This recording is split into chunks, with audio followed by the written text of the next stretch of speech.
Hi friends, मैं राजेश आप सभी को आपके अपने YouTube channel unique math with Rajesh में स्वागत करता हूं।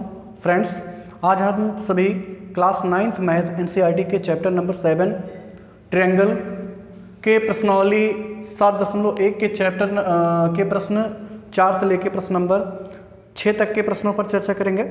ठीक है, जिसका प्रश्न नंबर 4 है। और फ्रेंड्स, ये आपके लिए काफ़ी इंपॉर्टेंट वीडियो है। सो गाइज, आप इसको कंसंट्रेट होकर ज़रूर आप देखें। ठीक है, और आपकी ये बुक का सबसे इम्पॉर्टेंट चैप्टर कह सकते हैं, सबसे इम्पॉर्टेंट भी, हार्ड भी थोड़ा सा है। ठीक है, और अगर आप थोड़ा सा उसमें कंसंट्रेट होकर देखेंगे तो 100% मैं गारंटी करता हूँ आपको ये पूरा आ जाएगा। ठीक है, और फ्रेंड्स, अगर आप वीडियो पे नए हैं तो वीडियो को सब्सक्राइब और शेयर जरूर करें। ठीक है, और कमेंट में बताएं जरूर कि आपको ये वीडियो कैसा लगा। ठीक है, तो प्रश्नावली का प्रश्न नंबर 4 है, कहता है कि L और M दो समांतर रेखाएं हैं।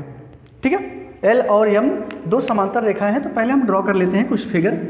कैसे है? L और M ये क्या है? ये दो समांतर रेखाएं हैं, एक L और एक M हो गया। सिंपल सा कहता है L और M दो समांतर रेखाएं हैं जिन्हें समांतर रेखाओं P और Q का एक अन्य युग्म परिच्छेद करता है। यानी इसी रेखाओं को एक दूसरा युग्म है समांतर रेखाओं का, वो परिच्छेद करता है। कुछ ऐसे, यहाँ एक का नाम यहाँ रख दें P और एक का नाम रख दें Q।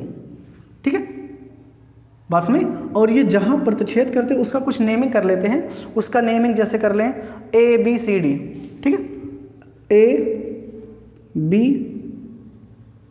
और ये C और ये D, जहाँ परिच्छेद करते हैं इसको हमने नेमिंग कर लिया। ठीक है, फिर से देख लें कि L और M दो समांतर रेखाएं थी और जिन्हें P और Q का एक अन्य युग्म क्या करता है? परिच्छेद करता है। ठीक है, तो जहाँ परिच्छेद करा है उसको हम ABCD नाम दे दिए। बस में। तो आप यहाँ लिख सकते हैं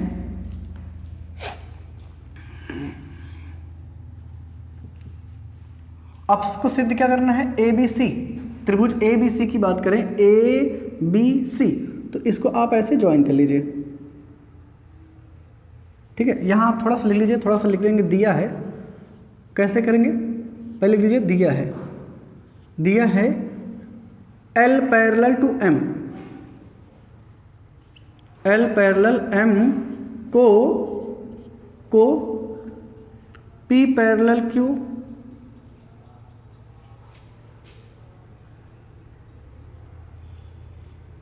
बिंदुओं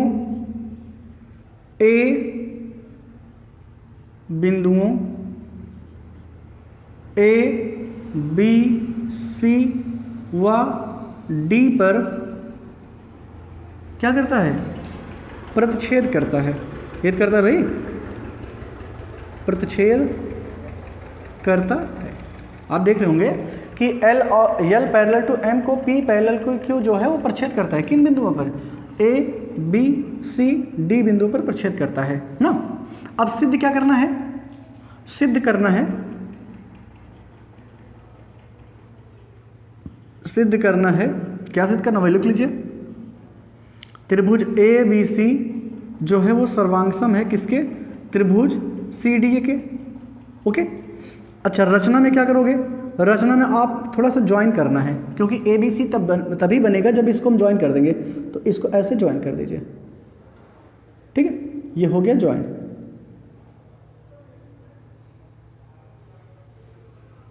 ओके, ये ज्वाइन हो गया। अब ज्वाइन होने से एक त्रिभुज बन गया जिसका नाम है ABC और दूसरा है CDE। ये दो त्रिभुज बन गया। अब इन दोनों में मुझे सर्वांगसम दिखाना है, तो सर्वांगसम कैसे दिखाएंगे?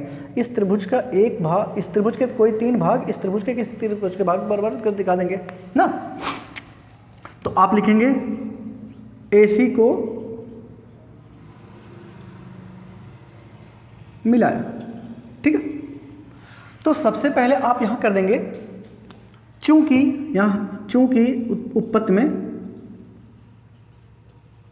उपपत्ति में चूंकि क्या है? AD पैरेलल टू CBC और ये AB पैरेलल टू CD है, अतः ABCD एक क्या होगा, एक समांतर चतुर्भुज होगा, समांतर चतुर्भुज होगा। इतनी बात नहीं भाई, आपको दिया था ये दोनों रेखाएं पैरेलल हैं, अगर ये पैरेलल पूरी लाइन है तो ये इतना तो पैरेलल होगा ही, ये वाली लाइन इसके पैरेलल हो जाएगी, तो हमने लिखा AD पैरेलल टू BC, और ये वाली रेखा इसके पैरेलल है तो ये इतना AB भी इसके पैरेलल होगा, तो आपने लिखा है कि AB पैरेलल टू CD है, मतलब ये आमने सामने की भुजाएं समांतर हैं, और जिस चतुर्भुज की आमने सामने की भुजाएं समांतर होती हैं उसे हम समांतर चतुर्भुज कहते हैं। ठीक है, अब आप लिखोगे कौन से दो त्रिभुज में, जो आपको करना है त्रिभुज ABC, त्रिभुज ABC तथा किसमें, त्रिभुज CDA में। अब आप बताएं, आपको दिख रहा होगा कि AC बराबर AC जो है, AC बराबर AC, क्यों AC बराबर AC, ये उभयनिष्ठ है। क्या है, उभयनिष्ठ है, पहला तो मिल गया। अच्छा आप बताएं, क्या AD बराबर BC होगा, बिल्कुल होगा, क्यों, क्योंकि ये समांतर चतुर्भुज है, समांतर चतुर्भुज की सम्मुख भुजाएं बराबर होती हैं, तो आप लिखोगे AD बराबर क्या होगा, AD बराबर BC, ठीक है, और यहाँ लिखोगे समांतर चतुर्भुज की सम्मुख भुजाएं बराबर होती है, समांतर चतुर्भुज की सम्मुख भुजाएं बराबर होती हैं, सम्मुख भुजाएं बराबर होती हैं, ठीक है, बराबर होती है, ठीक ना। तो ये वाली रेखा कॉमन हो गई, ये वाली इसके बराबर हो गई। अच्छा बताइए, क्या ये वाला कोण जो है इस कोण के बराबर होगा, क्यों होगा, क्योंकि अगर ये समांतर रेखाएं हैं और ये तिर्यक रेखा पर छेद कर रही है तो इसके एकांतर कोण बराबर होंगे, यानी कोण DAC, आप लिखोगे कोण DAC बराबर होगा कोण ACB के, कोण ACB के बराबर होगा, क्यों, क्योंकि एकांतर कोण, भाई जब किसी एकांतर कोण, जब किसी समांतर रेखा को कोई तिर्यक रेखा पर छेद करती है तो उसमें जो अंतः एकांतर कोण बनता है वो कैसा होता है, वो बराबर होता है। अब आप लिखोगे, अब देखिए त्रिभुज, तीन कंडीशन बराबर हो गई, अतः आप लिखोगे त्रिभुज ABC सर्वांगसम है त्रिभुज किसके, CDA के, और कौन से प्रतिबंध से, दो भुजाएं एक कोण है, यानी SAS सर्वांग समता नियम द्वारा, ये क्या है, सर्वांग समता नियम से क्या है, ये सर्वांग सम है। ओके, समझ में आया फ्रेंड्स, चलिए ठीक है, चलते हैं फ्रेंड्स। प्रश्नावली का 5वां प्रश्न है, कहता है रेखा L कोण A को समद्विभाजित करता है, यानी यहाँ एक कोण कोई कोण एक A है, सपोज करिए कोण A ऐसे है, ठीक है, एक कोण कोई ऐसे है A, जिसका नाम है A है। ओके, कहता है कि रेखा L कोण A को समद्विभाजित करता है, और इस कोण को एक कौन समद्विभाजित करता है, एक रेखा L है, ठीक है ना, कोण A था और ये L जो है इसको समद्विभाजित करा, मतलब ये दोनों आपस में आधे बराबर हैं। बात समझ हो गया। आगे कहता है कि B, एक बिंदु B है जो रेखा L पर कोई बिंदु है, मतलब इसी L पर एक कोई कहीं एक क्या है, बिंदु B है। बस नहीं, B रेखा L पर स्थित कोई बिंदु है, ये B जो है ये L रेखा है, इसी पर कोई बिंदु है, ठीक है। अब कहता है कि BP और BQ, BP और BQ क्या है, BP और BQ कोण A की भुजाएं, तो कोण A की भुजाएं, एक भुजा A है, एक भुजा A है, कोण जो कोण A को बना रही है, एक भुजा A है, एक भुजा A है, इस पर दो क्या है, लंब है, ऐसे यहाँ ऐसे इस पर लंब डाला गया है, ये क्या है, BP हो गया, और ये क्या है, ऐसे ये BQ हो गया, ये लंब डाला गया है। बस में कहता है कि BP और BQ, ये BP हो गया और ये BQ हो गया, कोण A की भुजाओं पर B से लंब डाले गए हैं, कहाँ से, B से लंब डाले गए हैं, तो दर्शाना है कि आपको APB, यानी APB ये है, APB ये वाला ट्रायंगल है, और कॉन्ग्रुएंट AQB के दिखाना है, ये दोनों कॉन्ग्रुएंट दिखाना है।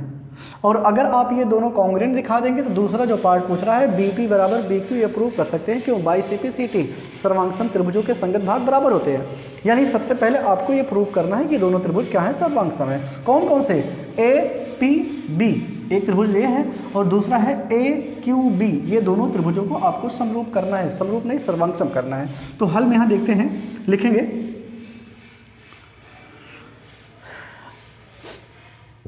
तो यहां से क्या होगा, त्रिभुज किसमें, APB तथा किसमें, त्रिभुज AQB में, ये दोनों ले लेते हैं, मुझे इन्हीं दोनों सर्वांगसम करना है तो ये दोनों ले लिए। अब क्या करना है, इस त्रिभुज के कोई 3 पार्ट इस त्रिभुज के किसी 3 पार्ट के बराबर दिखाना है। तो पहला तो आपको साफ साफ दिख रहा होगा कि AB जो है ये दोनों में है, ये जो है दोनों में है, इसमें भी, इस त्रिभुज में भी है और यही AB इसमें भी है। तो इसका मतलब है AB बराबर AB हो जाएगा कॉमन, ठीक है। AB बराबर क्या हो जाएगा, AB हो जाएगा उभयनिष्ठ या कॉमन, उभयनिष्ठ।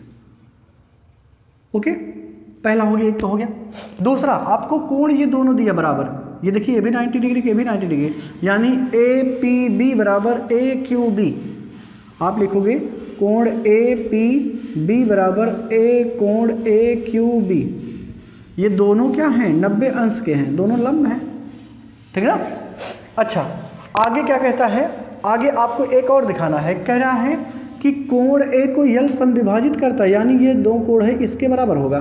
तो इस कोण का नाम क्या होगा, PAB, और इस कोण का नाम क्या होगा, QAB।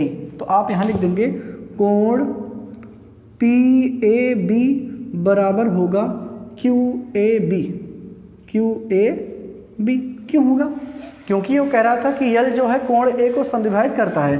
तो आप लिखोगे यल कोण A को समविभाजित करता है, कोण A को समद्विभाजित करता है, इसलिए तो बराबर है। नहीं बस नहीं भाई, ये शुरुआत में कह रहा था कि यल जो है वो कोण A को समद्विभाजित करता है, यानी ये वाला कोण इस कोण के बराबर होगा, ठीक है। तो हमने लिख लिया। तो एक पार्ट आपने बराबर क्या दिखा, AB बराबर AB, दोनों में उभयनिष्ठ था, इसमें भी आ रहा था इसमें भी आ रहा था, AB बराबर AB उभयनिष्ठ हो गया। दूसरा ये वाला कोण जो है इस कोण के बराबर होगा, इस कोण का नाम क्या होगा, APB आपने दिखा दिया। APB किसके बराबर होगा, AQB के बराबर होगा, आपने ये दिखा दिया। और तीसरा ये वाला कोण, इसका नाम होगा PAB, ये वाला कोण PAB हो गया। और दूसरा इस कोण का नाम क्या होगा, QAB, ये दोनों कोण आपस में बराबर होंगे। तो तीन आपने भाग बराबर दिखा दिया। तो आप लिखोगे अतः त्रिभुज APB ये क्या होगा, सर्वांगसम होगा त्रिभुज AQB के ना।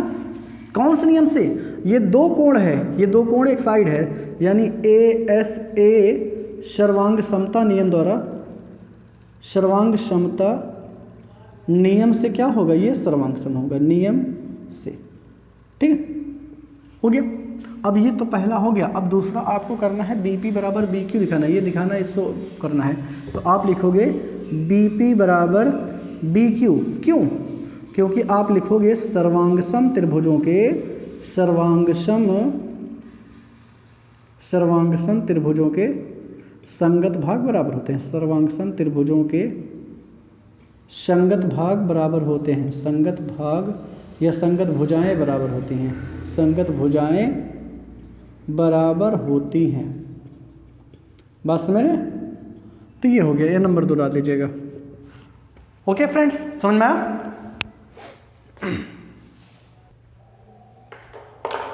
चलते फ्रेंड्स, प्रश्नावली का प्रश्न नंबर 6 है। कहता है आकृति में AC बराबर AE, आपको दिख रहा होगा AC, ये AC जो है वो AE के बराबर है। इस पे देखिए डबल कट लगा होगा, तो इसका मतलब है ये वाला इसके बराबर है।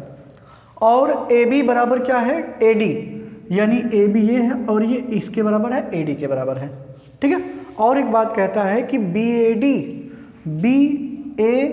यानी ये वाला कोण, ये जो वाला कोण है वो किसके बराबर है, EAC, यानी ये वाला कोण इस कोण के बराबर है, ठीक है।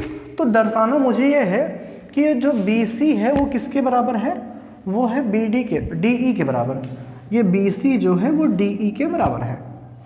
तो आपको क्या करना है कि ये BC पड़ेगा किस में। अगर हम BC की बात करें तो ये BC आपकी ये है, ये BC है, तो इसका मतलब है इससे क्या बनेगा, कौन सा त्रिभुज बनेगा, ये बनेगा BC। अगर आधार BC ले लें तो इससे कौन सा त्रिभुज बनेगा, ये त्रिभुज बनेगा।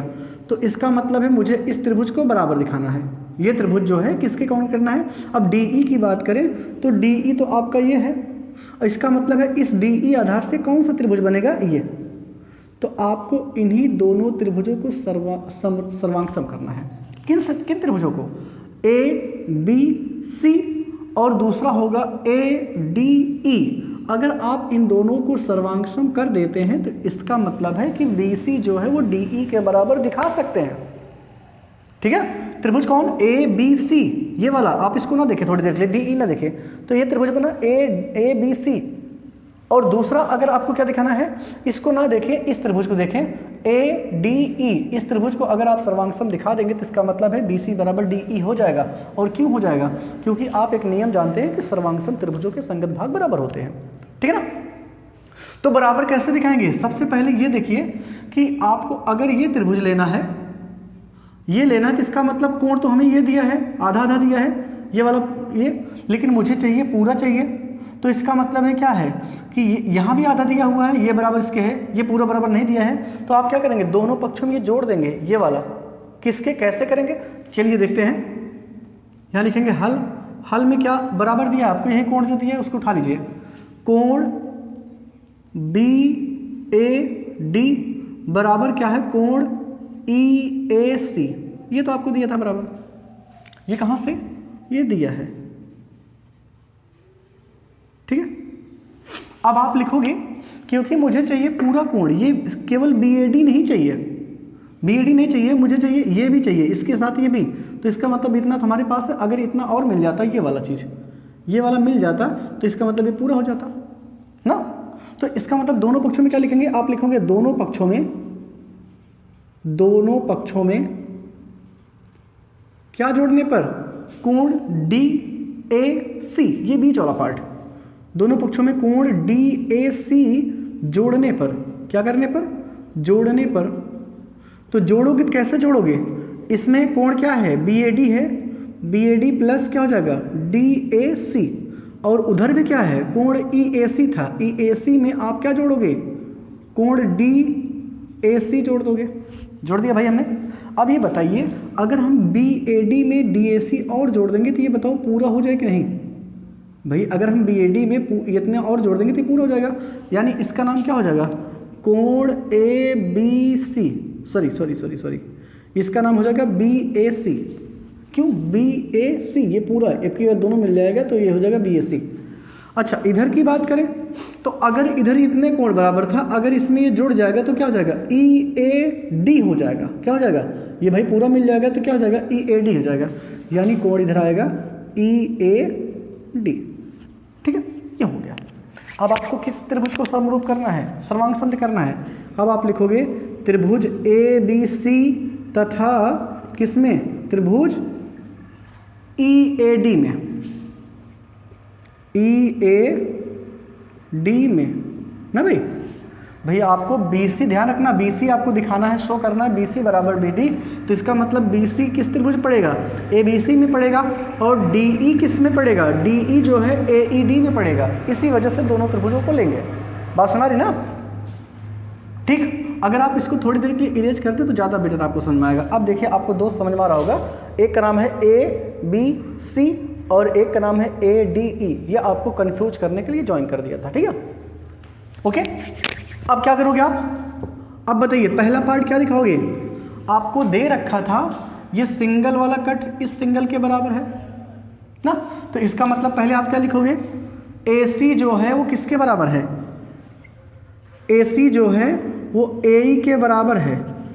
AC क्या है, AC जो है इस त्रिभुज की, ये देखिए डबल कट वाला, AC जो है वो किसके बराबर है, AE के बराबर है। तो AC बराबर AE, ये क्या हो जाएगा, कहाँ से दिया है। दूसरा AB, ये वाली भुजा AB किसके बराबर है, AB जो है वो किसके बराबर है, वो है AD के, किसके, AD की। अभी आपको प्रश्न में दिया, देखिए AB बराबर ये दिया है, तो यहाँ भी आप लिखोगे दिया है। अब ये दो बराबर हो गए। और तीसरा अभी आपने ऊपर प्रूव करा है कि कोण BAC, ये वाला कोण जो है, ये पूरा कोण किसके बराबर है? वो कोण आप लिखोगे BAC जो है वो किसके बराबर है? वो इस पूरे कोण के बराबर है, इसके, ये पूरे कोण के बराबर है, यानी EAD, कोण EAD के बराबर है। और कहाँ से? यहाँ लिख दोगे ऊपर सिद्ध किया गया, ऊपर सिद्ध किया गया। अभी आपने ऊपर सिद्ध किया ना, यहाँ देखिए आपने ये प्रूव करा है, तो यही डायरेक्ट आप उठा के रख देंगे, ठीक है। अतः आप लिखोगे, अतः त्रिभुज कौन सा? त्रिभुज ABC सर्वांगसम हो जाएगा त्रिभुज EAD के। अब ये सर्वांगसम हो गया। अगर ये सर्वांगसम हो गया तो आप जानते हो सर्वांगसम त्रिभुजों के संगत भाग बराबर होते हैं, यानी ये BC बराबर क्या हो जाएगा? D। अतः आप लिखोगे इसलिए क्या हो जाएगा? BC बराबर क्या? DE। और ये क्यों लिखोगे? यहाँ लिखोगे सर्वांगसम त्रिभुजों के, सर्वांगसम